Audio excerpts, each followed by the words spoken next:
Try again. Was on mute.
Sirs, ladies and gentlemen, welcome back to the second part of the second day of the SHEDMED conference. We will proceed with a briefing about European Border and Coast Guard Agency Frontex activity by Mr. Antonio Saccone, Head of Frontex Strategic Analysis Sector. Mr. Saccone, the floor is yours. Thank you very much. I am very happy to be here with you to share with you our experience in Frontex, in our activity. In my presentation, I will briefly touch upon the current situation in the Central Mediterranean, starting from the big picture overall in Europe, and then I will try to explain a bit what is our role as Frontex in supporting the member states in our operations and some of the new things which innovations that we have given to our regulation. I will try to share with you a presentation. I have a PowerPoint presentation. I hope you can see it. And I will start saying that as Frontex, we've been operating in the Central Mediterranean already since 2009. We have an operation which at the time was called Hermes, and it was targeting the flows of migrants from Tunisia and from Libya. Then it was extended later on with Aeneas in 2011 with the flows from Egypt, which were very strong at the time, and Turkey. And later on, we have been always in the area with other operations which we named in different ways. For example, Triton. And more recently, since February 2018, we have been with Operation Themis, where we are operating to an area which is close to the Italian territorial waters, south of Lampedusa. And we have been cooperating closely with several military operations. One was the Italian Operation Mare Nostrum, which was launched in 2014. Which was launched in 2013 and followed in till the end of 2014, and more recently, since 2015, with the Operation UNAFORMET, Operation Sophia, we have been cooperating very closely with Admiral Credendino, and more recently now, since March, we are having close relationship with the Operation Irini, which we have several activities. We have now finally working arrangement which allow us to establish standard operating procedures, but cooperation with us has never stopped. We are sharing our views about the situation. We are operating and deconflicting the use of our assets. We are sharing the imagery from satellite intelligence. There are several fleets in which we are very active. This is just to give you an understanding on our presence in the Central Mediterranean. When it comes to the situation that we are dealing with in terms of migration in the Central Mediterranean, we heard before from Rear Admiral Martinet. I will just complement with a few more details. In this slide, you can see the comparison between the situation last year in blue and the situation of migration this year in green. What you see from the slide is that the situation in Central Mediterranean started to be very, very overall in the Mediterranean, also including Eastern and Western Mediterranean, was very intense and higher than 2019 in the months of January and February. But later, in the month of March, there was the COVID started to set in, and with the limitation to travel and the restrictions, we saw a sharp decrease in the number of illegal border crossings everywhere in March, April, and May, and the flow started to resume. The migration flows, illegal border crossings by sea started to resume in June, but they never reached the level that they had in the previous year. So this is more or less to show that COVID was playing a high role. And even though in the Central Mediterranean, we saw less of a decrease than we have seen in other areas of the Mediterranean. And I can show this in the next slide here, where you see the two figures here. On the top, the figure of the illegal border crossings registered this year until mid-November, and below the number, the same period for the previous year, with the percentage of decrease and increase. And then you can see that here, maybe what you can see are three main things. The first thing, when it comes to the situation at sea in the Mediterranean, is the increase in the Central Mediterranean. You see the increase of 155%, so 2.5 times the situation last year. However, we are not anywhere close to the levels that we had in 2014, 15, and 16, when we had more than 150,000 illegal border crossings during the year. So the situation is a situation of concern. There is an increase. I will go back to explain you more the details about the Central Mediterranean flows.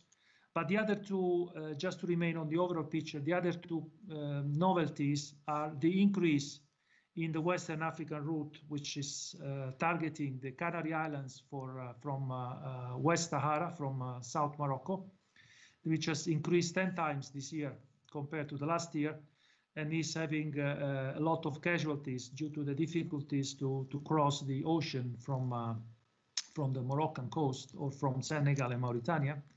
And the other new thing is the sharp decrease of attempts of illegal border crossings in the Greek islands, and in parallel, an increase of departures directly from the Turkish coast, from Izmir, from Antalya, from Bodrum, towards Italy, especially on the coast of Calabria. So let's say the Central Mediterranean is now affected increasingly by a flow from Turkey. In the next slide here, I'm coming to show you a bit more the situation, to narrow down the analysis on the situation in the Central Mediterranean. We have in the Central Mediterranean an overall increase, as I said, of 155%. Actually, in the route from targeting Italy, the increase is almost 200%, while the route affecting Malta has been on a decrease of 36%. So the main cause of this increase is the spectacular, I would say, increase of the attempts and the successful sea crossings from Tunisia.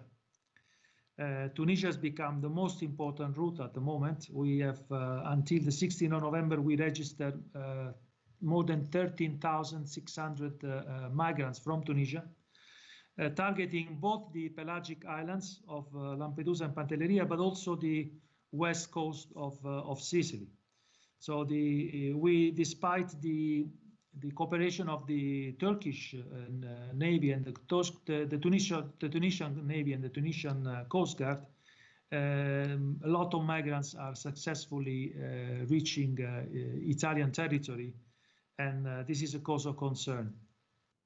Libya has been in the past the first country of departure from migrants targeting Italy and Malta, and still remains an important country. And this year we had so far 11,000, more than 11,000 migrants, so less than from Tunisia. The Turkey, as I said before, is becoming the country of great concern for the flows from targeting Italy, and most of them are targeting the coast of Calabria, while also some of them manage to reach the coast of Apulia.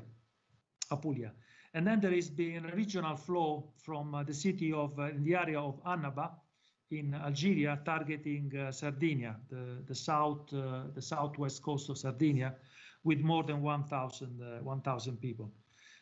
When it comes to the nationalities, the most important nationality has been Tunisians, departing from Tunisia. More than 90%, 95% of the people coming from Tunisia are Tunisian nationals, while the second nationality is Bangladeshi, which are departing from Libya. There is a big number of them. And then we have also other nationalities which reflected the route from Turkey, for example, the Afghani nationals or Iraqi. We also see different modus operandi with the increasing number of wooden boats from Tunisia. There's some use of some mother boats, which comes not only from Tunisia but also from Libya, and we see that the cooperation with the Tunisian and the Libyan Coast Guard remains an important factor for controlling the flows and managing the flow in a way that they do not reach the levels that they reached in the years 2014 and 2015 and 16. Here I show you some of the results of the operation results that we have in the operation Themis. This year until mid-November, we had more than 32,000 illegal migrants which were apprehended, and 3,250 search and rescue. They were saved in search and rescue cases. Out of those, Frontex detected more than 900 of those SAR people. In addition to legal migration, we also have the possibility to detect also cross-border crime, because the operation focuses also on cross-border crime, and you can see that we seized several drugs, exceeding 1.6 tons of marijuana, tobacco, hashish, more than 200 kilograms cocaine. We spotted 2 incidents related to pollution with our air assets, and then also illegal fishing. And in total, we arrested 90 people smugglers, and also smugglers of the goods were related to illicit goods. So these are the overall results of the operation. And here I will explain a bit what type of support we give at Frontex in the context of a joint operation at sea. When it comes to Themis, the operation Themis in the Central Mediterranean, what we try to do is to provide increased technical assistance to the operation that we coordinate at the sea border in order to control the migration flow, but also cross-border crime, and that also to try to enhance the coordination of the Coast Guard, the Coast Guard function. The Operation Themis started on the 29th of January and is deemed to continue until the end of January next year. And it involves the deployment overall of about 75 people on a monthly basis, 2 fixed-wings aircrafts, 2 helicopters, 2 coastal patrol boats, and 11 mobile officers for fingerprinting and identification of the migrants. The operation is closely linked also to other operations which are affecting the area, like Operation Poseidon, which is taking care of the Eastern Mediterranean. But as I said before, there are flows from Turkey which are affecting the Central Mediterranean. That's why we have to keep a close cooperation with this operation, and also with a new operation that we launched in Montenegro. Here you can see more in detail which are the scope, what is the scope of the activities of Frontex. Obviously, border surveillance with aerial and sea maritime assets. Then we carry out border checks at border crossing points, including ports. We try to establish an updated situational picture on a daily basis. We'd also exchange information with our partners, with Italy, with the participating member states, and also with other organizations like UNAFOR Med Operation Irini. We also are trying to detect cross-border crime, including trafficking human beings and drugs and smuggling of goods. We are also trying to screen, fingerprint, and register all migrants which land on European Union territory illegally. So once they come, we have to register them, identify, and know who they are and which are their criminal records. In addition, we also provide the briefing.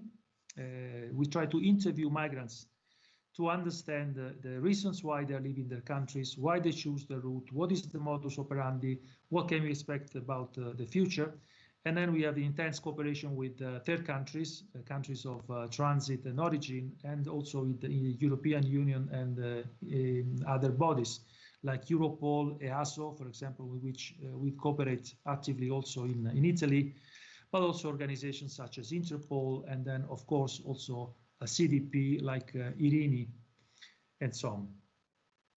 And this is the last slide, and this will be the end of my intervention, brief intervention. When what I want to point out here is the perspective that we will add next year.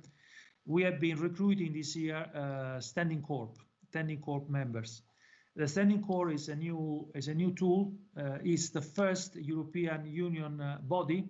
It will be a body of border guards and coast guards, which will work for Frontex. They will be recruited and trained by Frontex and deployed by Frontex to support border control and border surveillance at the external borders. So this will be a force of in total when this will be at the full speed in 2020. This will be a force of 10,000 people that we can flexibly allocate to support the member states in their activities to the security controls at the external borders. And then this will be something that will enhance flexibly the possibility to support. Here you have the 12 profiles that are available. You will see different specializations. And these people now are currently on the first batch is currently terminating their training, and they will be deployed at the beginning of next year. And this will be the first case, let's see, even a forerunner of a future military, I would say, military force that could be a European Union first example used by other contexts in law enforcement and in the military. I stop here and I'm available for questions. Thank you.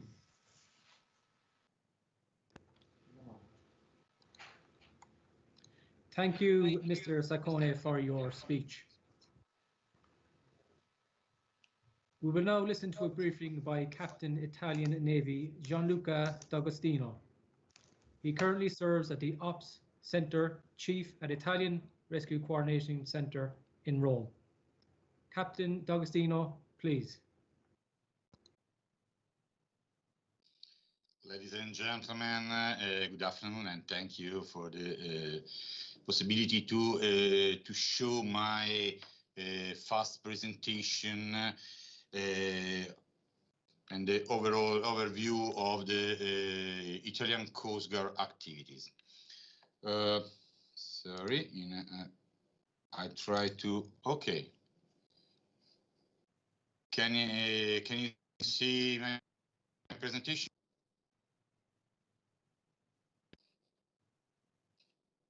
Sir? Yes, sir, we can see your presentation. Okay. Thank you. I start my presentation. Okay. In a few minutes, I will show three main tasks First of all, the legal framework of the search and rescue activities. In second point is an update of statistical reporting, and I end my presentation with a fast focus of the actual scenario. This scenario, we know our scenario, the Central Mediterranean, and the main parts of the rescue regions and the responsibility on that region. The red line is the responsibility of the Italian Coast Guard for the rescue search and rescue activities. But in the last years, our chain of search and rescue assets arrived in Libya, in the Libyan area. But why? And why our chain in this moment is not in Libyan area? I need to explain this actual situation started by the legal framework, the international legal framework that was born to manage the normal rescue situation with a merchant vessel or pleasure boat, and not for a particular phenomena like a migration flow. In this case, the international law, the international convention like Hamburg or SOLAS, call the first RCC, the first Rescue Coordination Center, the organization, the SAR, Search and Rescue Organization, that in the first time received the distress call. And in charge of this organization are two main tasks. That in the YAMSAR Volume 2, Chapter 3.6, the YAMSAR explain in clear mode. First of all, the first RCC must try to acknowledge, alert, and maintain the contact with the unit in distress. In this case, for the migration flow, usually this contact is with the Turaya phone, sat phone, and advise with a call to all ships that stay around the position of the distress, the better able to assist asset. In the same time, at the first line, with the first line, we have also another important line. This line is to find a competent authority to perform perform the rescue operation. Before 2018, 2017, and before, in this case, in the area close the coastline of Libya, there wasn't a competent authority. There wasn't a authority that performed a concrete search and rescue activities. But after 2018, when born the Libyan Coast Guard and the Libyan government declared the search and rescue region, okay, in that case, the Italian Maritime Rescue Coordination Center has found a competent authority in that area. Before 2018, without the Libyan Coast Guard, for the YAMSAR and the international convention, Italian Maritime Rescue Coordination Center, like a first RCC, remain in charge of the districts and manage the rescue operation. This is the very different, the important different situation before and after the declaration of the search and rescue region. But why the Italian Coast Guard remain in charge also today? Because all trips that start by African coast can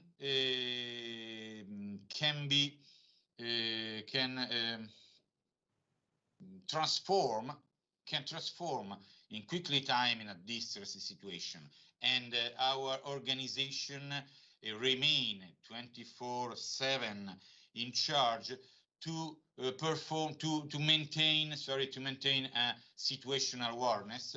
And in this case, the Italian Maritime Rescue Coordination Center is like a data fusion of information of all trips in the Central Mediterranean. Data fusion that can to take information by Irini Ops or Themis Ops, but also by other actors of the scenario. Data fusion that my operational center continually at the actors to manage a situational awareness, a clear situational awareness for the trips of the migration flow. I pass the second part of my presentation, and I resume the last part of presentation of my Frontex colleague, the update of a statistical report that for us start for a main slide, most important slide for our organization, the history of migration flow toward Italy that started in 7 August 1991 with Albanian ship named Vlor that arrived in Bari Harbor with more or less 20,000 people. On this slide, it's possible to match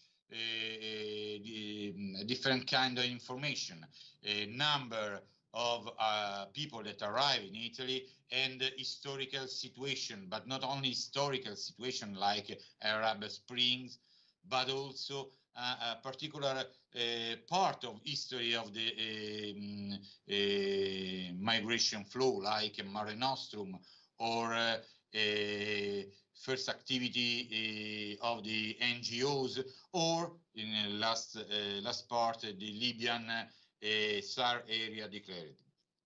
On this presentation, we see also two stars that indicate a particular situation. First of all, in 2013, the shipwreck in 3 October near Lampedusa Island, and 11 October in the Maltese search and rescue region, and in 2015 the other star, the most important shipwreck in modern history of the Mediterranean, that in April during a SAR operation with the merchant vessel King Jacob, sorry, when dead 800 more or less people. But nowadays, this is the situation. I want to take your attention in two number of this slide. The Libyan flow toward Italy, 9,800 more or less, and the number of people that saved by Libyan Coast Guard, 9,200. This number means that the Libyan Coast Guard is a concrete organization that have a control of the search and rescue region declared. Number of people arrive in Italy. In this slide, it's possible to see that the main course for Italy in this moment is the Tunisian course. The main flow is the Tunisian course, but the Libyan course, the Libyan flow have a particularity, because if I come back, back in the president's slide, at the 9,800 people, I need to increase the number with 9,200 and 2,100 people toward Malta. In this case, the situation remain the same situation of the last years. The main flow in this moment remain the Libyan course, but not the main nationalities. That in this case it's possible to see that the Tunisian nationality is the main nationality that arrive in Italy. I close my presentation with a fast focus on the actual scenario with two main important situations for us. In this on this slide, it's possible to have the please pay attention at the number of the wooden boats in 2020, 752 wooden boats, and the number of the rubber boats that is increasing to 2019. Why I needed to take your attention on this on that numbers? Because the actual situation see more performing boats, wooden boats that the smuggler used to cross the Mediterranean, but with fewer people on board. This situation is good, more or less is good, because we have performing boats and a few number of people. But in the same time, we have also another situation, and a terrible situation, because the rubber boats that smugglers use in this moment is worsening day by day. And we understand this situation in the last months with three shipwreck in the same kind of shipwreck with the broken bottom of the rubber boats. This is a picture of the during an intervention of the Libyan Coast Guard. Okay, this is a picture of the 2017, yes, 2017, and it's possible to see that at the bottom of the rubber boats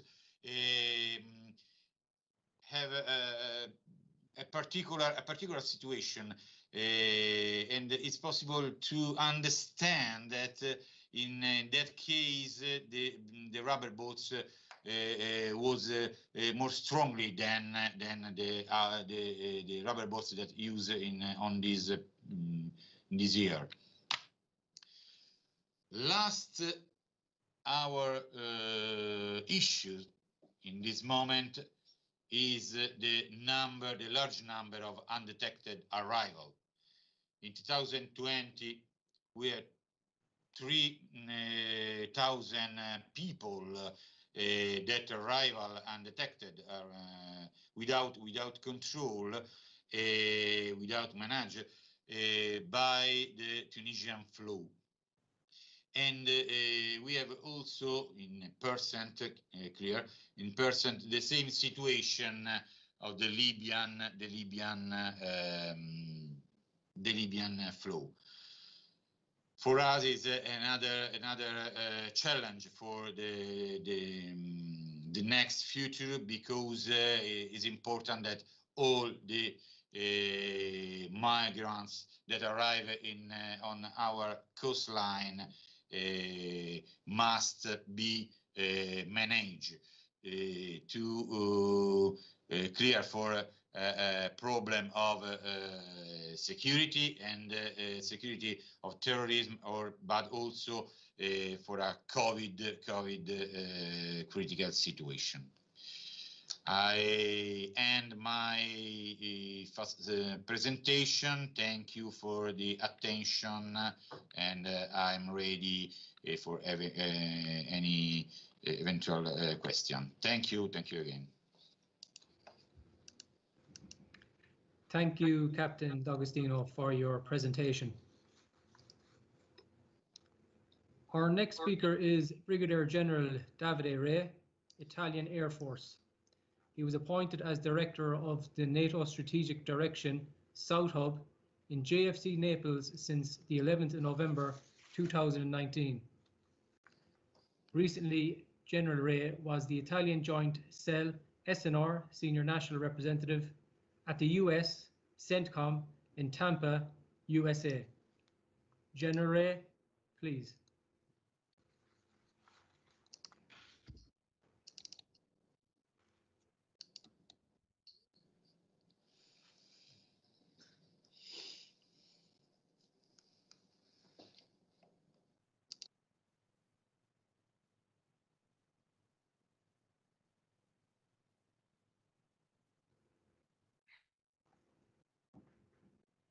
Okay, now look Please, sir, like... if you could switch on your speaker.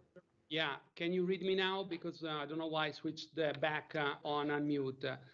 I should be live now. Thank you again for the honor to be here and attending with my staff to this very important event. And also thank to Admiral Agostini for the invitation.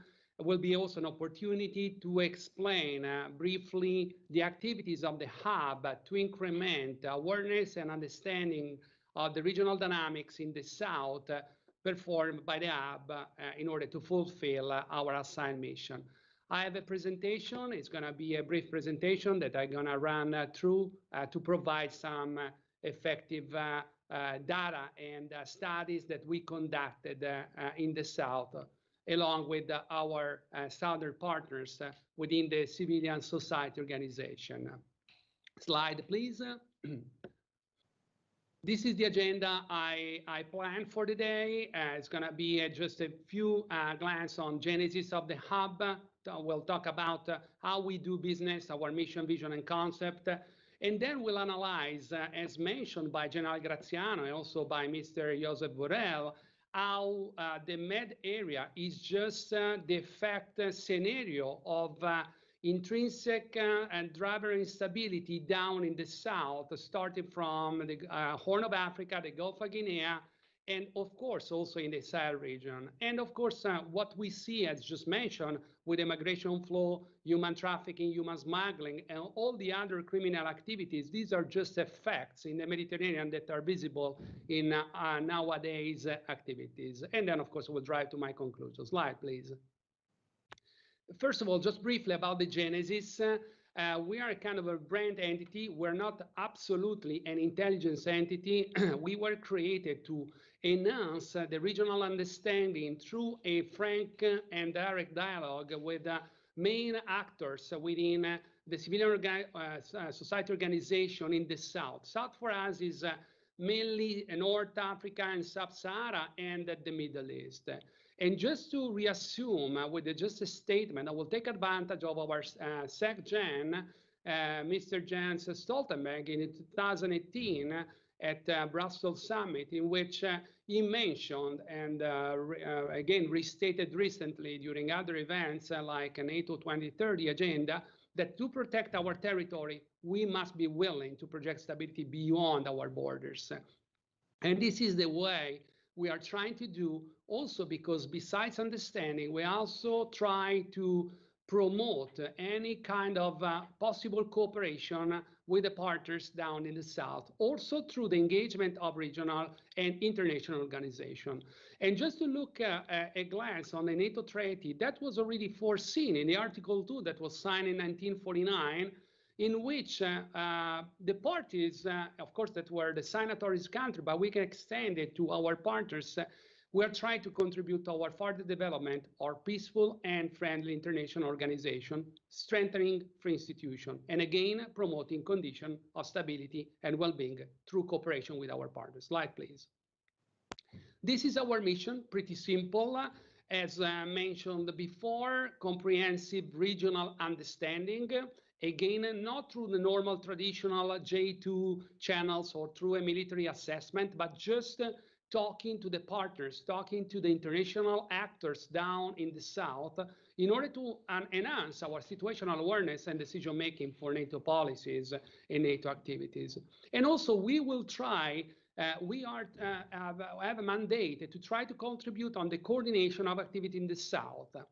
On the bottom right side of the slide, this is a beautiful picture of part of my staff going in Niger. As you know, is not a NATO partner yet, but still we were able to engage through UCAP Sahel, the European mission down in Niger, in order to better understand the dynamics and the governance of Niger that we elected as a possible case study because of the capability in the governance and also how to control possible issues related to radicalization. Slide. This is our vision. We try to be a comprehensive source of information, and that's our aim to sharing information on common challenges and opportunities. Again, we're not here to teach anybody anything. We're just to put on a table global challenges, but that we need to focus and look from a different perspective, the African and the Middle Eastern perspective, in order to provide possible shared solution and sharing best practice in order to tackle common and global challenges. Slide, please. This is the concept, pretty easy. Connect, consult, and contribute to coordinate. It is going to be probably summarize what I just mentioned for our mission and our modus operandi that we try to enhance in the hub, again, to better understand and to better promote cooperation.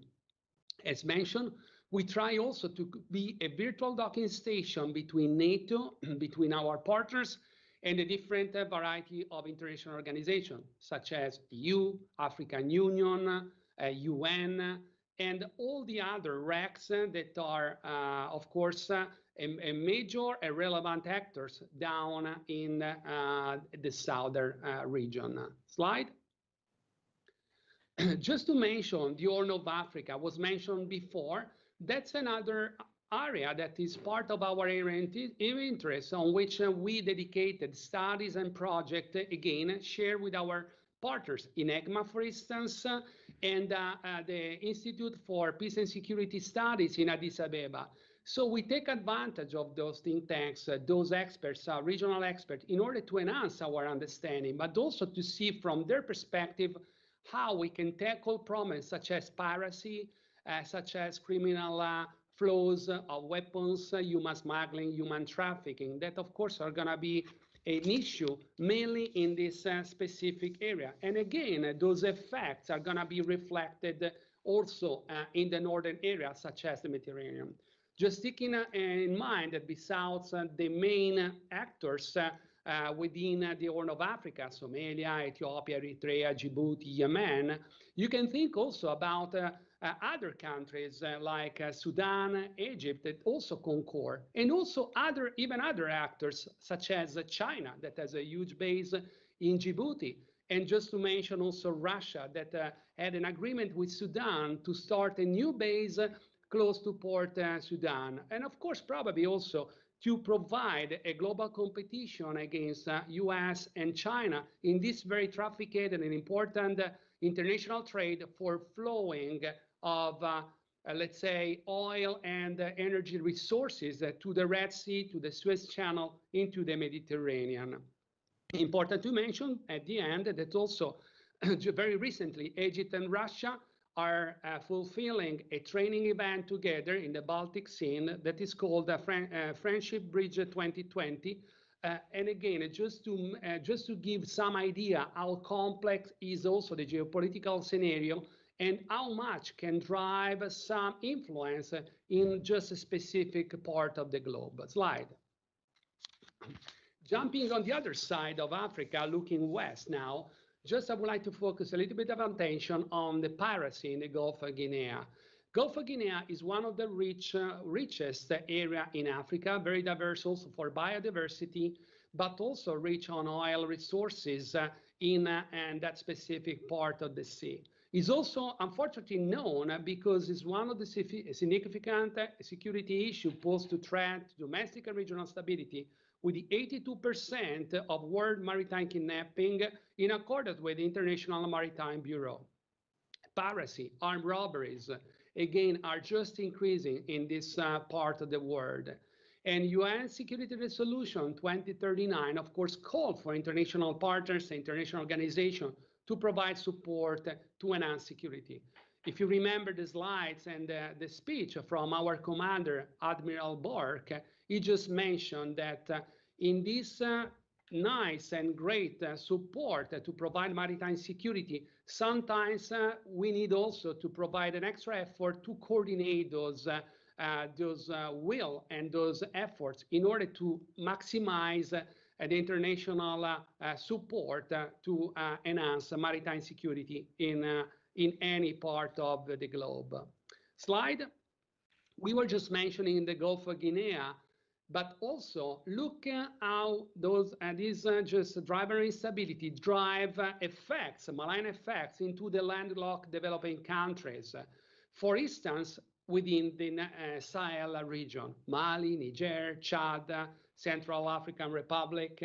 You can imagine how difficult it is for those countries that already, of course, don't excel, and Burkina Faso, sorry, I forgot about that, don't excel for employment, governance, and stability in the African region, but how difficult also for them is to provide their goods on international trade to enhance and to survive through export within the maritime line of communication.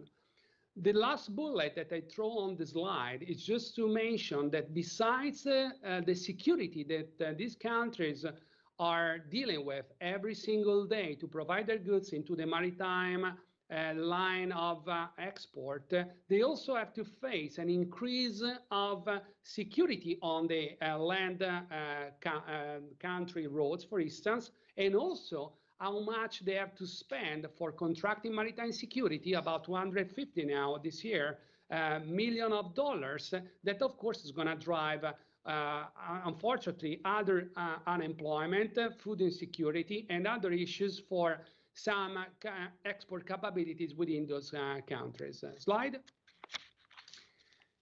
As mentioned, Sahel is another area that, of course, takes in account the driver instability may be driven by the Gulf of Guinea and then reflected into those landlocked countries that we just mentioned through. COVID-19, as was mentioned, was only exacerbating these troubles, also because the international cooperation was limited because of the border closure, because of COVID-19, and other activities, other problems, let's say, fueled by this pandemic, like food insecurity, and of course, increase of prices that drove other problems and the legitimacy of the governance in the specific area. Just to mention, just to look at a picture on the bottom of the slide, Lake Chad appeared in 1972 and 2007. You can just imagine among those really so complex border coordination that didn't occur and still are striving to make it happen through international coordination, how also demography, normal rural and fishing activities have changed because Lake Chad has shrunk by 1/10 now in 2020. And there is a very important and an interesting study that the Hub just conducted through the regional expert. For instance, again, the IPSS in Addis Abeba, the Policy Center for the New South in Rabat in Morocco, and the Kofi Annan International Training Peace Center in Accra, Ghana. Driver instability in Sahel, differently from what we normally think, or would be easy to think, normally the highlight is the very limited role of religious driver into radicalization. Think about occupation, food security, but also mainly was detected that the most driver were mainly related on marginalization of the youth bulge on the ethnic and the economic side. Slide.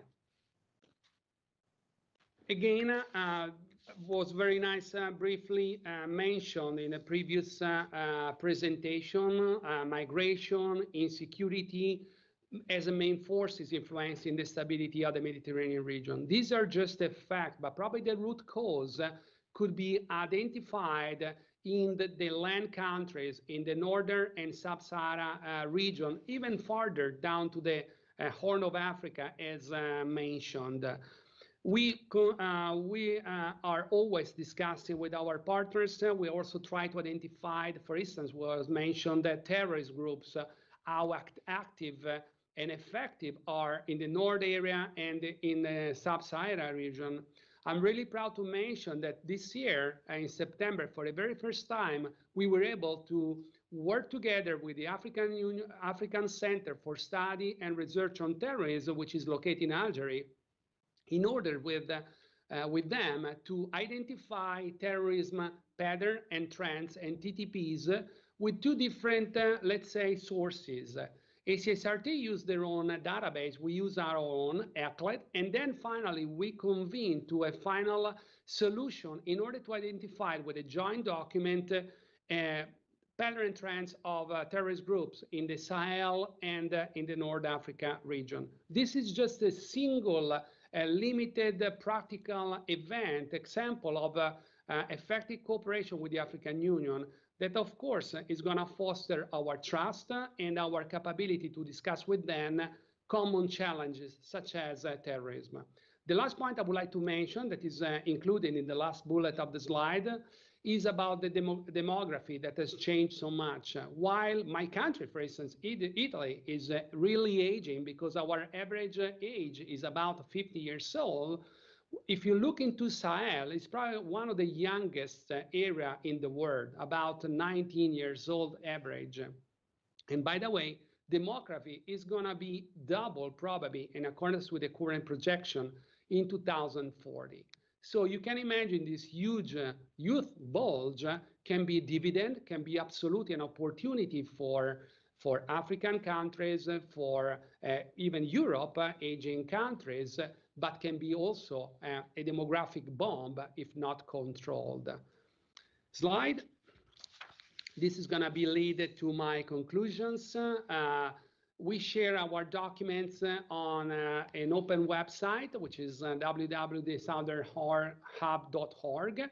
We just exchange the information we achieved through the regional perspective in our study, in our projects, also to show our partners that their vision, their perspective is the salt of our activities. On the last, let's say, little icona, you see Admiral Bork, and that was a great event that was run through the FEMWISE, which is the biggest network linked to the African peace and security architecture. About 500 ladies that are former MFA, former diplomats, ambassador level, and they work in line with UN Security Resolution 1325 to promote the role of women into mediation and conflict solving. This is really a precious work that the hub is taking advantage, linking to them to better understand a continent in which NATO does not have operations, but also a very fruitful network to identify subject matter experts in order to understand, to better understand the region and in order to promote studies and projects with our partners. Slide. This is my last slide, and I should be pretty much on time.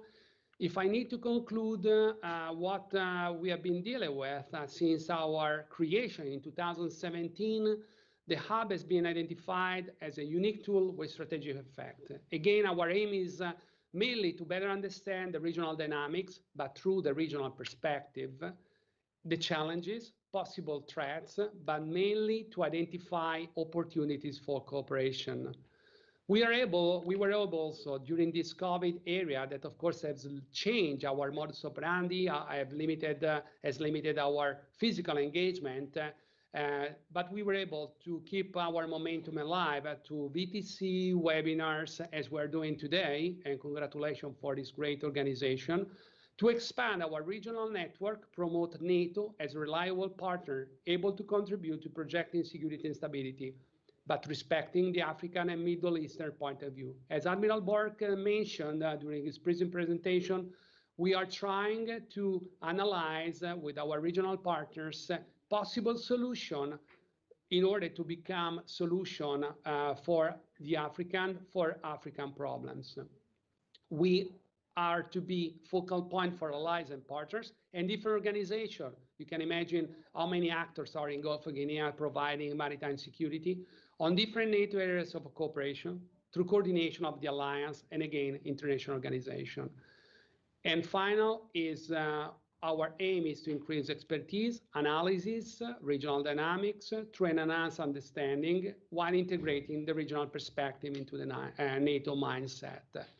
I will pause now, and I really will be more than happy to receive any question on the matter that I briefed. Thank you.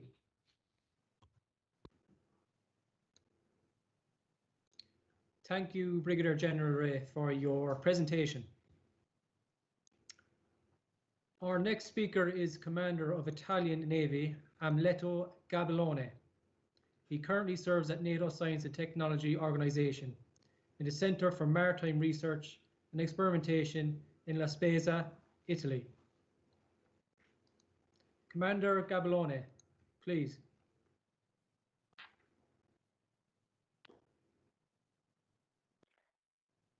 Good afternoon, ladies and gentlemen, distinguished speech guests.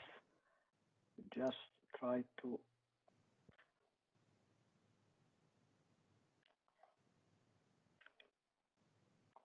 Can you see the presentation?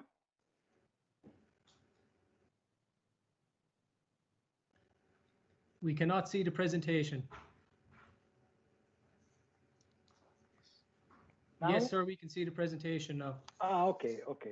So again, good afternoon, distinguished guests, ladies and gentlemen. First of all, I would like to thank my colleague and friend, Admiral Agostini, for the invitation and for having me here again to represent the NATO Center for Maritime Research and Experimentation. That's an absolute honor. So thanks, Fabio.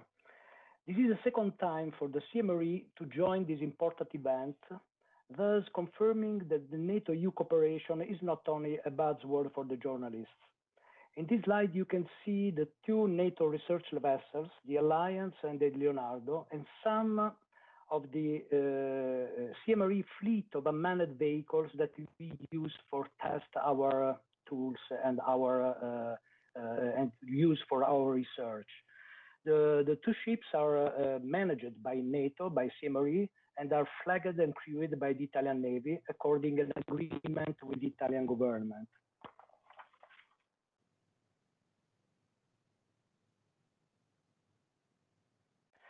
This is an outline of my presentation. I will provide just an overview of a CMRE, what we are, what we do, and some practical example that we can share for cooperation with the EU in support of maritime operations. I will provide finally just a few words on a NATO-EU cooperation framework and some takeaway. The history of the center started in 1959 in response to the first Soviet launch of a submarine-launched ballistic missiles, and goes through the fall of the Berlin Wall to the renewed focus on naval mine warfare after the Gulf War, and then to the September 11 with support to defense against terrorism and maritime critical infrastructure protection. Today, we have adapted to current NATO priorities, the reinforced maritime posture, the new emergency underwater threats, such as the potential use of a stealth unmanned platform equipped with nuclear weapons, and the risk posed to underwater cables connection. Just would like to mention that 95% of internet connection rely on underwater cables, and this conference as well. And therefore, we look at a manned maritime system, the exploitation of big data in support of decision-making and use of machine learning and artificial intelligence. Finally, we also address the High North in order to study the climate change problems and how these could affect our maritime operations. The CMRE is an executive body of the NATO Science and Technology Organization. The STO was established in 2012 under the NATO agency reform. The complementary executive STO body is the Collaboration Support Office, which is the former NATO Research and Technology Agency located in Paris. The STO, supported by the Office of the Chief Scientist at the NATO headquarters in Brussels, is a NATO entity which provides advice to the Secretary General and the North Atlantic Council on science and technology, aiming to maintain NATO's scientific and technological advantage. The CMRE is governed by the Science Technology Board, where all NATO nations are represented, and the STB is chaired by the NATO Chief Scientist, Mr. Brian Wells. You could notice a singularity of the CMRE role in NATO. This is the unique research lab in NATO, and luckily for we sailors, it addresses maritime research. So we should be very proud of it and try to exploit, of course, this opportunity. The mission of CMRE is providing research and technology support to NATO and to nations in the maritime domain. Currently, the CMRE is directed by Dr. Catherine Warner since November 2017. As you can see in the triangle of the picture, the CMRE executes basic and advanced research in the maritime domain and is able to engineer some science solutions interoperable by design at prototype level and test them in the operational environment. The CMRE operates under a customer funding regime, and our portfolio is around 70% funded by ACT, and around 20% is funded by nations, organizations, and we cooperate also with the European Commission under the Horizon 2020 and PESCO programs. The CMRE major research programmatic themes address current NATO maritime priorities, naval mine warfare and anti-submarine warfare, and information superiority in the maritime domain. We apply science and innovative technologies to prepare the alliance for the emerging challenges in the maritime domain. In few words, CMRE focuses to autonomy and how to transform conventional assets to intelligent maritime unmanned systems and enhance information superiority to support future maritime operations, which will rely more and more on autonomous systems. We also look at ethics and the legal aspects related to autonomy in the sense that the human factor is always in the center of the loop. Autonomy means that systems have no automated tasks, but they are really autonomous, thus supporting us in taking decisions or even taking decisions for some portions of operations, so that warfighters can focus on what really counts. Additionally, autonomous systems can do dirty jobs, such as countering a naval minefield, and thus allowing the warfighters to minimize the risk. So we can define autonomy as the ultimate form of putting data to work. Now, I would like to explain how the results of the CMRE program of work are injected into the maritime operational domain and which are the added benefits to the warfighters. I would like to start with a famous quote by Helmut von Moltke. In few words, no plan survives to the battlefield.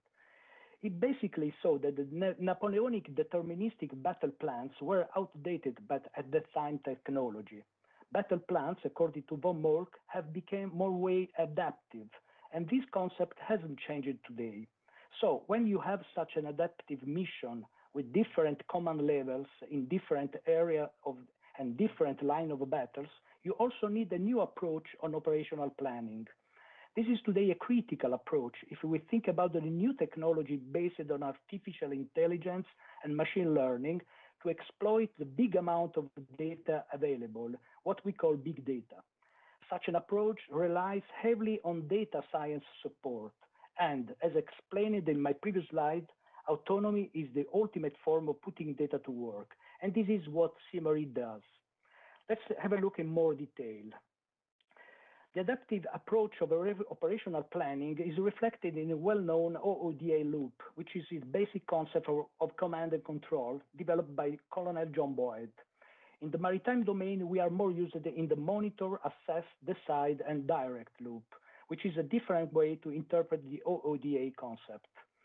Command and control is a cyclical process of analysis, planning, execution, and assessment of any military operation.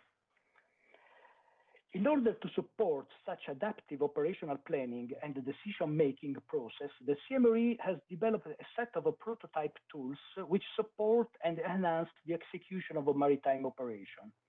For the maritime situation awareness function, we have a tool set aiming to provide a flexible and scalable data fusion based on multi-target tracking for multiple sensors with integration of classified information.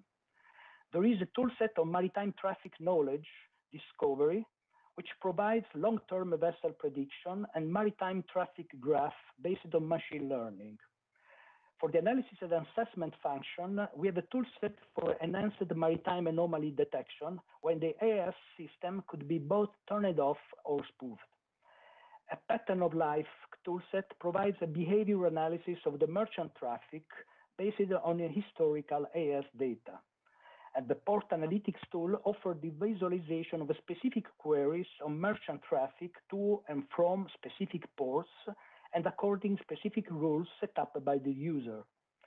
For the planning and evaluation and decision-making functions, the CMRE can provide a tool supporting the decision-making phase when dealing with both sensors and human information and partially reliable conflicting sources.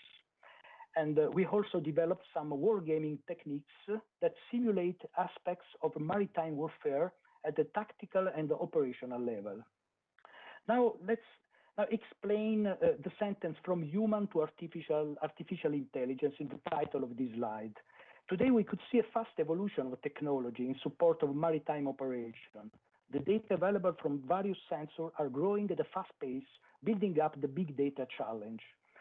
When we want to run what-if scenarios using a modeling and simulation techniques derived from science, and finally with machine learning and artificial intelligence capabilities, we would like getting a decision support so that we can look at what should be, ideally to influence the course of operations and achieve a strong influence on what will be.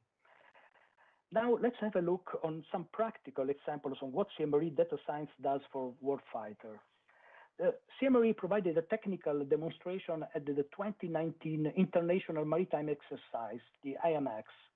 The IMX is a large multinational exercise aiming to maintain regional security and stability, freedom of navigation, and free flow of commerce in the U.S. Fifth Fleet area of operation around the Arabian Gulf. The exercise also serves to improve interoperability among maritime security partners. The goal of the CMRE contribution was to mitigate the problem of the abundance of maritime traffic data, which overwhelms to the end users, leading them to rely on summary statistics and representative pattern of life. The objectives were to provide operators with the information layers that reject noise, highlight important features in the data, and contribute to achieving a better understanding of maritime traffic patterns. In this slide, you can see a snapshot of the CMRE port analytics tool for the September 2019 timeframe in the Al Shuaibah port in Kuwait. Of course, this snapshot can be applied for any port. The columns are color-coded according to ship category. For example, cargoes are brown colored, passenger ships purple colored, and tankers are green. In this slide, you can see some traffic density maps of ship traffic divided for ships categories, which were automatically computed from AS data according to a user-defined port shape. Now, addressing the topic of the pandemic of a current ShadeMed conference, I would like to show how the analytic tools based on historical and real-time data elaborated at CMRE have been tested to support the effect of a current pandemic in various scenarios. As reference, the image at the top left shows the impact of lockdown to passengers' air traffic. These are real data taken from the flight radar source. You can notice the 80% drop of air traffic in March 2020. We have elaborated the historical AS passenger ships data for the first semester of the years from 2016 to 2020. You could note that the increasing trend of the passenger traffic from 2016 to 2019 and the expected traffic increase for 2020, not considering the pandemic scenario. The real situation is a traffic drop, which was very critical in the April to June timeframe. I would like to highlight that this explicative graphical representation that seems very simple is based on big data analytics. These are 1 trillion AS messages from 50,000 passenger ships. Such analysis would be not possible, of course, using current legacy analytics tools. Now, an example of an application of the CMRE prediction algorithms and techniques to support decision-making in facing current pandemic. This is a study is nowadays being carried in cooperation with University of Connecticut, the USA, and University of Salerno in Italy. During the course of the pandemic, one of the most challenging tasks for authorities is to decide what kind of restrictive measures to introduce and when these should be enforced. In this picture, you can see an operational curve, what we call risk, that is a sort of a false alarm level, versus mean delay for decision for 14 countries, where the omega parameter is related to infection rate and it depends on the specific nation. For example, if we take the Italian case, that is the yellow curve on your far left, if we want to accept a fair level of accuracy, for example, 10 raised to -4, we need to decide for proper restrictive measure in maximum 6 days in order to prevent the exponential escalation of the infection rate. Now, to conclude the review of the CMRE tools, I would like to go back to support to maritime operation. CMRE is working on innovative prediction techniques based on neural networks in order to further enhance the performance of the route prediction techniques. In this slide, you can see a 3 hours prediction of the tankers traffic routing in northeast of Denmark. The gray tracks are the density maps of the considered routings. The blue track is the true ships routing, while the green tracks is the predicted routing dynamically associated to the uncertainty range. At the waypoint here, you can note 3 different routing options. You can see how the neural prediction tools learn from current scenario and dynamically adapts the prediction algorithms, increasing the confidence level. The results are self-evident. Now, I would like to provide a few words on the NATO-EU cooperation framework for assessing a future potential cooperation between CMRE and the EU operational headquarters, reflecting what we currently do with supporting MARCOM. At strategic context, as already mentioned by the chairman of the EU Military Committee, General Graziano, the two organizations share some common values and strategic interests. I would recall that 22 EU member states are also NATO nations. In the 2003, the Berlin Plus arrangement set a basis for cooperation in operations. And moreover, in 2003, a security agreement was signed. The 2010 NATO strategic concept underlined the determination to improve NATO-EU strategic partnership. And after the 2018 summit, the new NATO-EU joint declaration confirmed the importance of the cooperation in defense capabilities in order to ensure coherence and avoid unnecessary duplications. In the area of science and technology and capability development, we know that the EU briefed NATO on the European Defence Funding Mechanism, and Science and Technology Board decided to declassify most recent priorities which were shared to EDA staff. There is the NATO-EU Capability Group, which meets twice per year for an update on the common areas of cooperation, such as the air transport lift, the counter-IED, and military medicine. And I would recall the synergies between the NATO defense planning and the EU Common Security and Defense Policy. And the current CMRE participation to Horizon 2020 and PESCO projects is another important brick. We cooperate in the Ocean 2020 projects. And finally, just an overview of NATO-EU cooperation in maritime operation, as mentioned by COM-MARCOM Admiral Blount. We have the cooperation in NATO Sea Guardian and operations we had in Operation Sophia. And second cooperation was in the NATO Ocean Shield and the EU Operation Atalanta. And finally, this SHADME conference is a further important brick in cooperation. Therefore, I would say that doors are open for further cooperation and to put into practice the recent NATO-EU joint declaration. So some takeaway. As I mentioned, CMRE is critical to NATO, but also to NATO and to NATO nations, to partners, and to everyone wants to cooperate and provide maritime research and technology, some tools, prototypes, and that are designed, that are interoperable by design, which are experimented in the operational environment. The exploitation of data sciences is critical in support of a command and control and maritime situational awareness. This is the new paradigm to enhance information superiority. We need to prepare ourselves to use of full autonomy in the future unmanned warfare scenarios. And finally, NATO-EU cooperation, I think that is a very good momentum for this. That concludes my presentation, and I thank you for your attention. So I am ready for any question that you may have. Thank you, Commander Gabellone, for your presentation. And thank you again to our speakers, Mr. Saccone, Captain D'Agostino, and General Brigadier Ray, for your enlightening and extremely invaluable presentations. Sirs, ladies and gentlemen, welcome to the last part of our shared awareness and deconfliction in the Mediterranean Conference.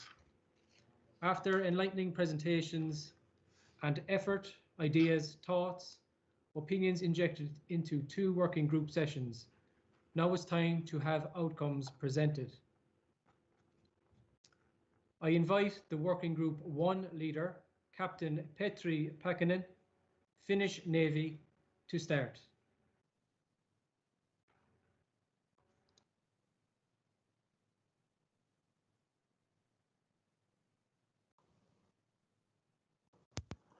Thank you, sirs, ladies and gentlemen. I had the honor to be the moderator of the working group 1 yesterday and today. The main topic of the working groups was observatory of illicit activities.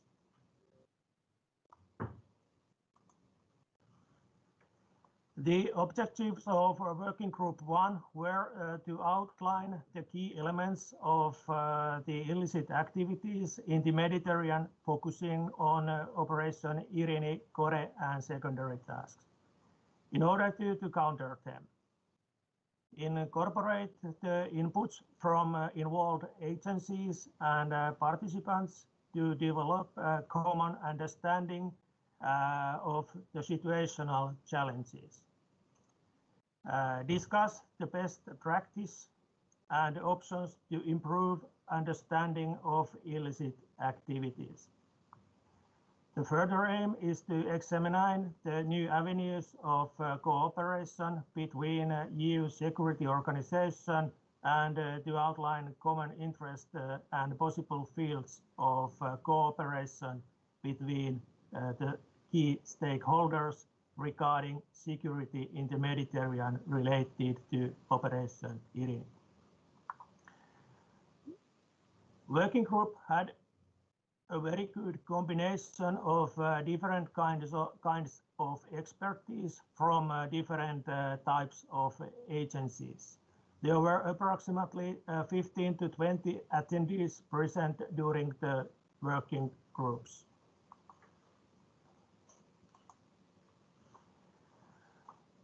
After the presentation and fruitful discussion, the working group found two main key outcomes.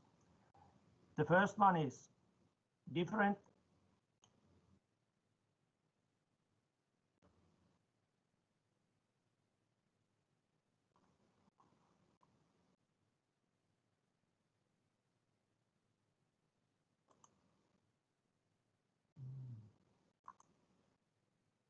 Sorry, someone else took the presentation.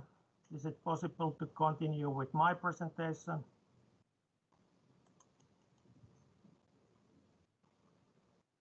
Can you hear me? Petri, can you hear me? Yes, I can.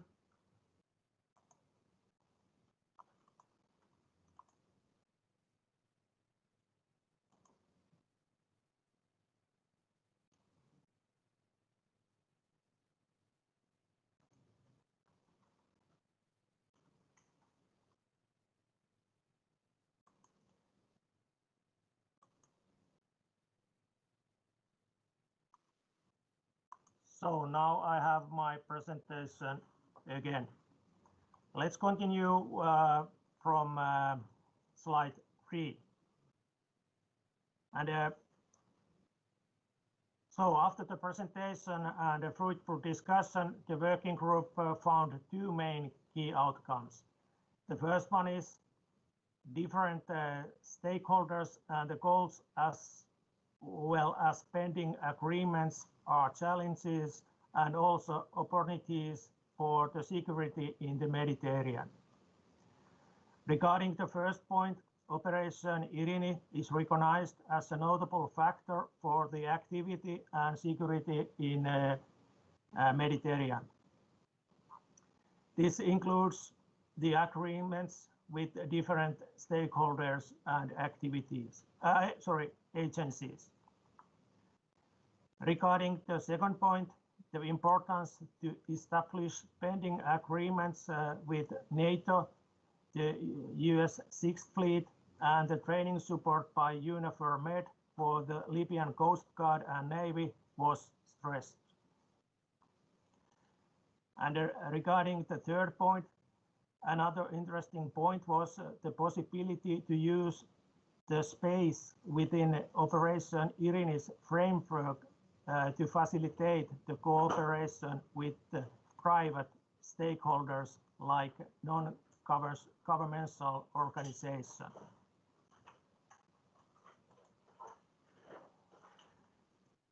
The second outcome is the establishment of agreements in order to enhance avenues of cooperation and synergies. Regarding the first point, the working group saw the need to establish agreements on the political and strategic level as a common framework or baseline for future cooperate synergies. Regarding the second point, many of attendees shared an idea that SaidMed is a good example how to facilitate the avenues of cooperation by sharing ideas and approaches. For example, after the working groups, it's easy to continue cooperation at the working level. Regarding the third point, the difficulties of cooperation and a lack of cooperation between private and public stakeholders were stressed. Therefore, an approval of cooperation within existing frameworks was suggested and should be facilitated. So this is my last slide. I would like to thank you all, the working group attendees. The topic was challenging, as was the working method. We had a lack of traditional coffee breaks, which would normally bear a fruit sidebar discussion. However, we managed to fulfill the tasks.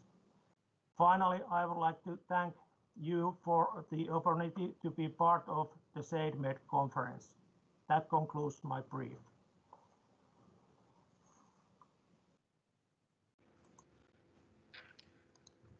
Thank you, Working Group 1 leader, Captain Pakkanen. I leave the floor now to Working Group 2 leader, Captain Dionysius Mantadakis, Hellenic Navy.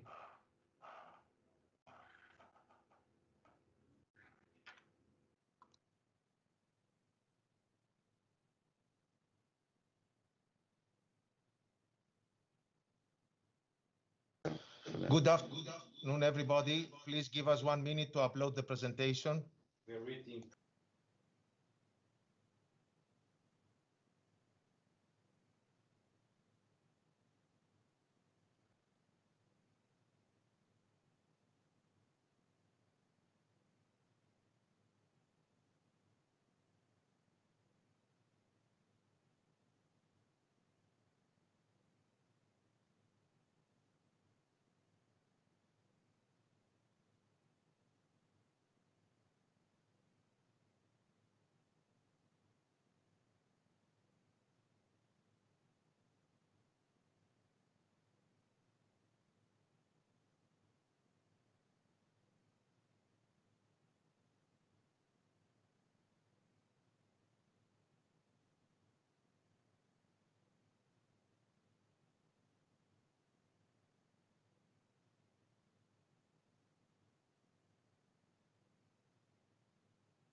Good afternoon.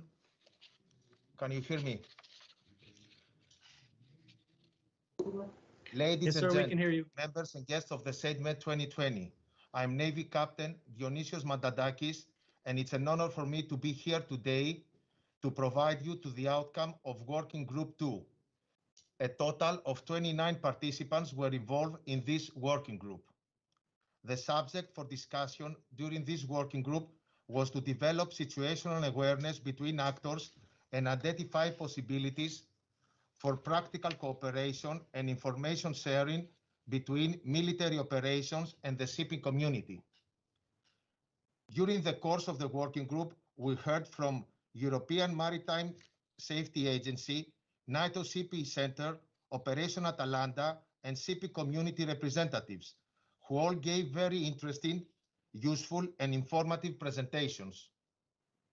The presentation from the EMSA was very impressive in terms of the level of technology and sophistication at their disposal. the presentation from the branch chief of the NATO Shipping Center useful as usual and highlighted the need for confliction, particularly in the Mediterranean Sea. The Operation Atalanta presentation focused our attention on areas where Operation Irini might learn from the experience already gained by Atalanta while engaged with its counter-piracy activities in the Horn of Africa and the level of cooperation they develop with merchant shipping community.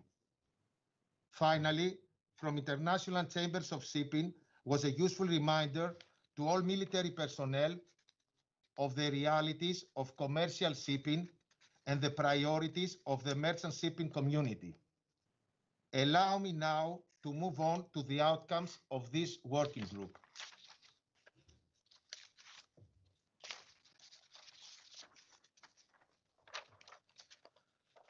The content of this slide has been a recurring outcome from previous statements and working groups and the consistent requirement of the shipping industry, which is very understandable for those involved in the very competitive war of maritime commercial trading.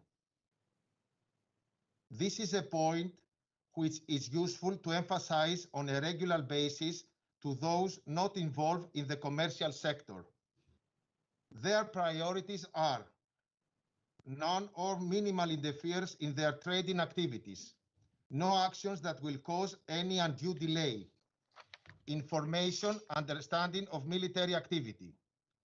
From the perspective of the master of the merchant vessel, what he wants to know is what he can expect if engaged by a military unit. He wants to know what a hailing is, what a friendly approach is, or even a boarding operation and why it is being carried out.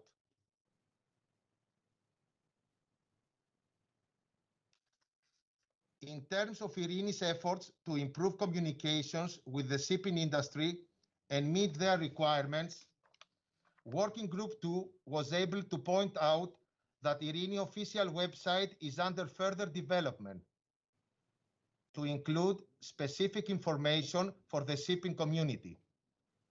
A separate web page that would serve as a one-stop shop for information relevant to the shipping industry will form part of the new website and will include basic information, such as the mandate of Operation Irini, what activities the operation is involved in, where the operational focus of Irini is concentrated, etc.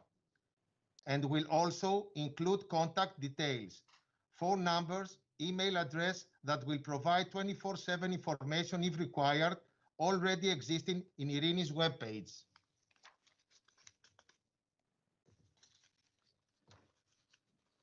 In terms of improving interaction with shipping industry, the appointment by Operation Irini of a shipping industry advisor is a key development in advancing communication with the shipping community. This is a particularly timely development as the operation needs to communicate the fact that Irini differs fundamentally for Sophia, the previous operation, and has a much more military focus. The shipping industry advisor comes from the merchant navy community, is a master mariner, and has extensive merchant shipping experience. This will help bridge any gaps in understanding between the military and civilian maritime sector, and can only serve to improve communications and relations going forward. We had a short presentation on the SMART system, service-oriented infrastructure for maritime traffic tracking, which was being promoted to the merchant community as a mutual beneficial means of communications between the military and civilian sides. It was suggested by the shipping industry representatives that the reason for the lack of engagement with SMART system is that it did not satisfy the requirements of, first, having a clear purpose, and second, a clear benefit from them. For that reason, Irini will explore the possibility of using its official website as a means by which the shipping community can communicate back to us. During Working Group 2, we had also a presentation from Operation Atalanta, which included a brief on Maritime Security Center in the Horn of Africa and the positive engagement of merchant shipping community with their website.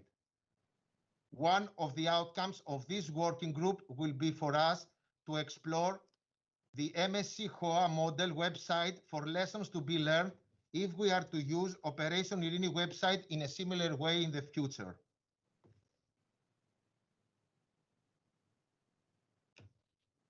In this last slide, you can have a sum up of the outcomes of this working group. And as a final comment, I would like to inform our participants that Operation Irini, while delivering its main task, wants also to be perceived by the international shipping community as a security provider in the very busy central Mediterranean sea lanes. Irini is working to strengthen legality in those waters by enhancing cooperation and exchange of information with maritime community.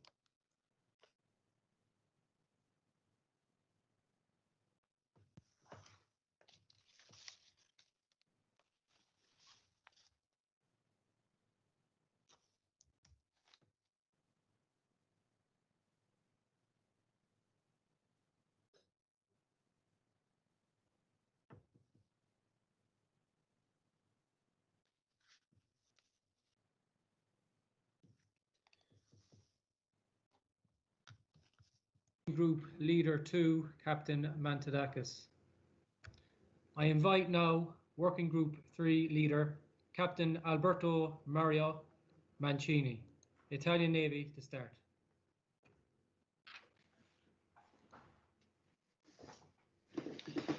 Good afternoon to everyone. Captain Alberto Maria Mancini, the CJ7 ACOS of UNAVFOR Med Irini, acting as the moderator and lead into the Working Group 3, which was focused on capacity building of the Libyan Coast Guard and the Navy. Let me thanks of all the participants to the working group, which was quite large for what was expected in the 3 sections that we had, the 24 with a preliminary meeting, and then yesterday and today we had an attendance of an average of 30 people for each section, which help us to bring forward a number of consideration. I will just now share my screen to wrap up what were the presentation and the conclusion during the working group. The working group, to enhance the openness of the working group, the chat and house rules was in place, and this helped very much to draw very good conclusion and consideration, even thinking out of the box. For what is regarding the basics of the activity, the capacity building and training activity, training and equipment in the Libyan Coast Guard has always been one of the key elements that were stressed during different European Council meetings. This is the one referred to the 2017, and it has to be stressed that beyond the training, the equipping is a very essential part. UNAVFOR Med carried on the training in a very effective way and very proactive way, also in the past, especially in the past with Sofia, coming up to training to provide up to 580 training places to the Libyan Coast Guard and Navy.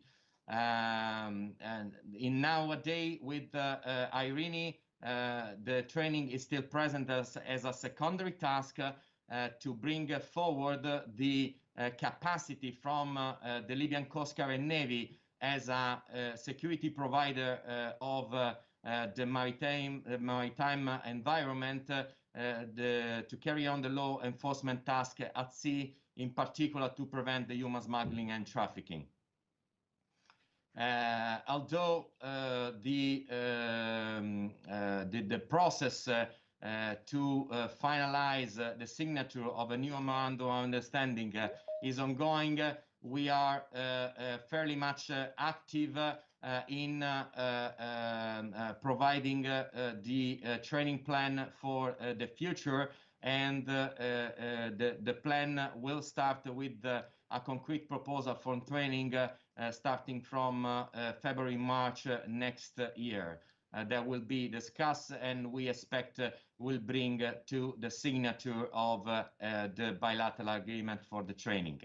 The training starts from the understanding that whenever we are facing the performance gap to be fulfilled with the training, we mainly focus on tackling the individual pillar with the lack of knowledge, lack of skills, and attitude, mainly referring to the technical training, but we also expanded it on the non-technical training, the so-called soft skills training, that are also contributing to tackle the physical condition and emotional condition, which are very key elements, especially for the delicate task to conduct SAR activity at sea. And is also tackling the procedure regulation, influencing the change in procedure regulation and communication that allow how the Libyan Coast Guard will perform their tasks. Of course, you can see highlighted in yellow the equipment part, which is the critical part at the moment, because they are performing very well, but this is also being stressed during the interview of the head of the Libyan Special Committee, which presented how they are trying to do their best, but struggling with a lack of equipment, which places them in a very difficult moment and position. In general terms, we collect the Libyan Coast Guard and Navy requirement. We combine it with an assessment with regard to qualitative and quantitative training to come out with the provision of training for the Libyan Coast Guard and Navy.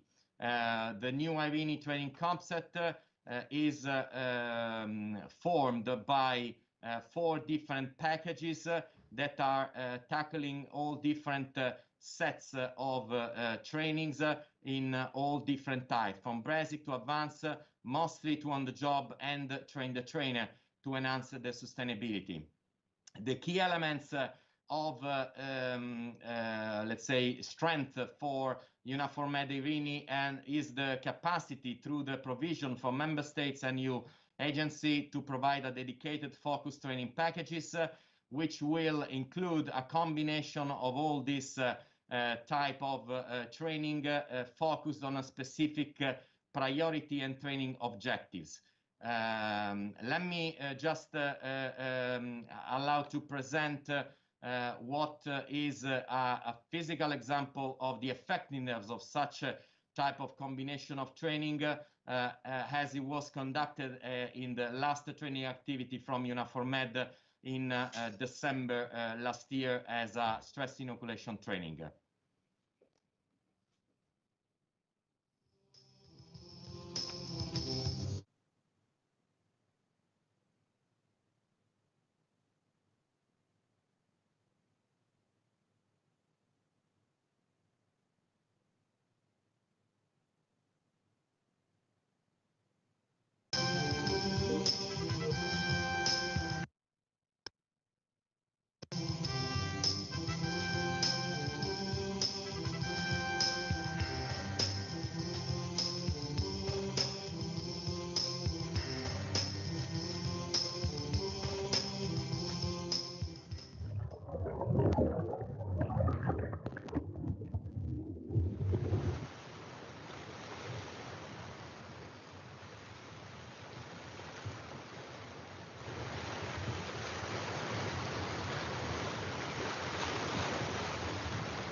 Okay, coming to the conclusion of the working group, of course, together with the training, we are looking into developing some capacity building activity in the form of quick impact project.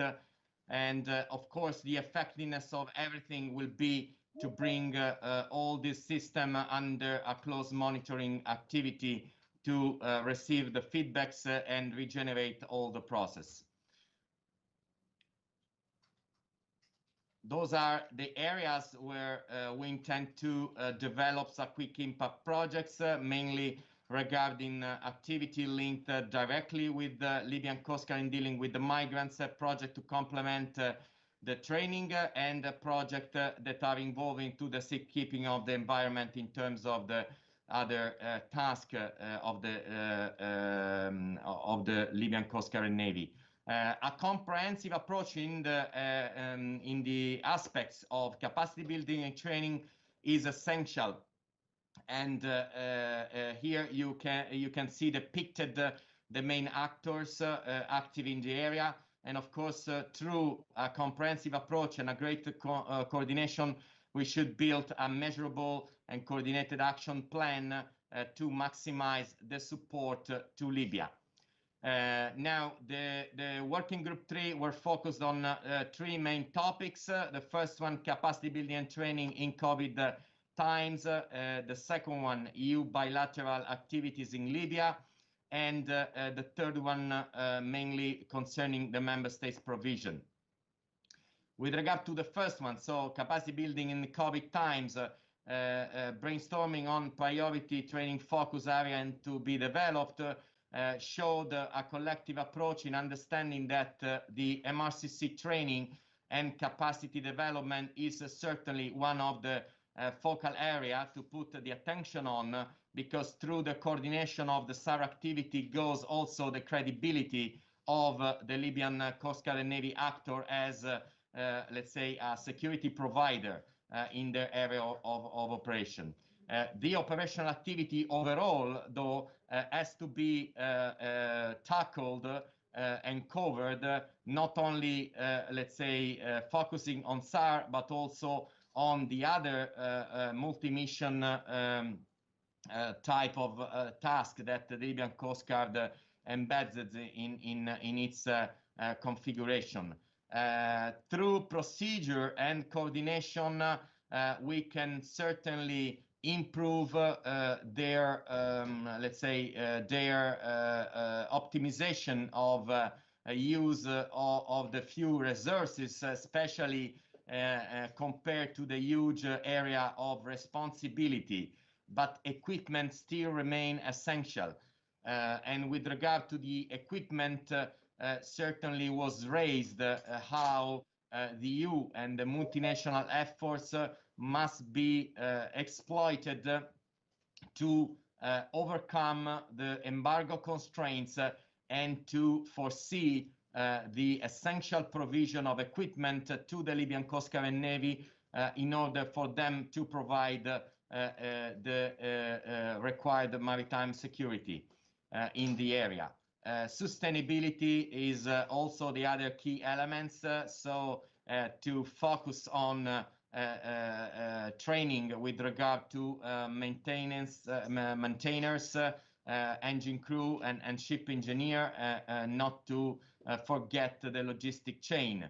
And overall, let's say the migrants handling process, for which has been openly recognized by IOM and UNHCR how much greater effort and capacity is the Libyan Coast Guard placing in effect in the latest years, but how other activities, other agencies in Libya have to come forward in order to improve the overall migrants handling process.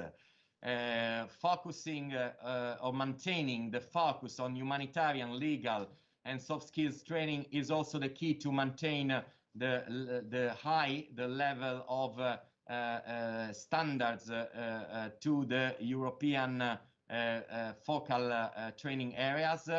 And of course, train the trainer is a way that will bring forward the sustainability of the training for the future, but needs to be properly prioritized. Furthermore, the cooperation in the operational field certainly could be fostered via EU, NATO, and IRINI, US Naval Forces Africa cooperation in this regard. For the other three following questions that are regarding the first panel, the COVID-19 restraints needs to be in a certain way turned into opportunity for the benefit of the distance learning, and we exchange how the e-learning is one of the possibility to do so together with a customized training to be prepared via the e-learning to bridge the barriers like language and distances. Especially, let's say, for traditional training and the need of quarantine, e-learning should be maximized, and this brings also a good commitment from the people participating. The maximum cooperation between EU organizations and entities is essential to exploit all the training materials that are already in place and to spread those, enhance the spreading of those throughout the various training, taking the advantage that an operation like IRINI could take on itself the customization of the training, translating those in Arabic for further exploitation. Well, the collaboration between competent EU training provider is already in place, but can be further developed. With regard the last point, with the lesson identified, lesson learned, there is the need in general to define a way of measure the effectiveness of the training and the capacity building set in place. One of the way to do so is to establish a sharing for lesson identified, lesson learned, or best practices in the field of capacity building and training. Going to sub-working 2 with the EU bilateral activities, we had a very thorough presentation of CIMMYL, UBAM, Frontex, and FCA representatives, which were very insightful. And with CIMMYL project, we got a very nice understanding on how Italy, Ministry of Interior of Italy, in lead for this European project, is fostering a number of activity which are including the provision of ships, but focused on the GACS, which is the General Administration for Coastal Security, which is, let's say, an entity depending on the Ministry of Interior of Libya. Certainly, this entity is slowly increasing its operational capacity, and some coordination among Libyan actors has to be fostered to establish more coherent standard operating procedure for the optimum operational results of the both providers. With UBAM, certainly the Maritime Sub-Working Group established in 2018 is a good project, a good forum like this one, where maritime topics can be discussed and fostered, enhancing the coordination between the different agencies. And under this panel, UBAM is also drafting a Libyan's future maritime security strategy in coordination and collaboration with EMSA. Frontex is also quite active, both in supporting different agencies and both the Libyan Coast Guard and the GACS, but clearly, let's say, highlighted how the resources are scarce, in the sense that whenever we are looking into the ultimate training providers, we are looking into the same member states. And so this will bring even much more strength to the need for a coordination. EFCA is also quite active and is already engaging a number of opportunities to coordinate among agencies and outside those agencies. All three agencies were quite keen and available in providing support also to IRINI for the future training project that will be set in place. Well, for what is concerning the impact projects, there is certainly the possibility for IRINI to develop a quick impact project that will complement the training plan, and for this some coordination is presently ongoing with EU Trust Fund for Africa. The training matrix and calendar is a way to streamline the efforts and commitments from the member states and EU agencies, and has been clearly agreed by most of the participants how such effective coordination should be set in place, possibly under the lead of UDEL, which could clearly take a good balance and coordinating parts among the EU actors in the capacity building and training. Furthermore, there was some discussion on how to establish an effective operational MRCC. CIBMIL presented how this capacity will be available in the second half of 2021, and how some streamlining of efforts should be reached in order to maximize the results from the future capacity to be set in place. And overall and above all, an effective monitoring mechanism should be established for, let's say, measure the effectiveness of all the activities set in place. Among then member states and the agencies have been agreed how a synchronization deconfliction matrix should be established, how UDEL should lead in this regard, and how this matrix should serve the purpose to streamline EU and member states' effort in providing the summary of EU comprehensive approach with an integrated action plan for both member states and Libyan counterparts. And last but not least, of course, for IRINI is the exploitation of mobile training teams is a way forward, together with the establishment of a training matrix and calendar that will help streamline in the member states provision for the medium-long-term duration of the training. This is pretty much it from the working group 3, and there are no questions. I conclude my presentation.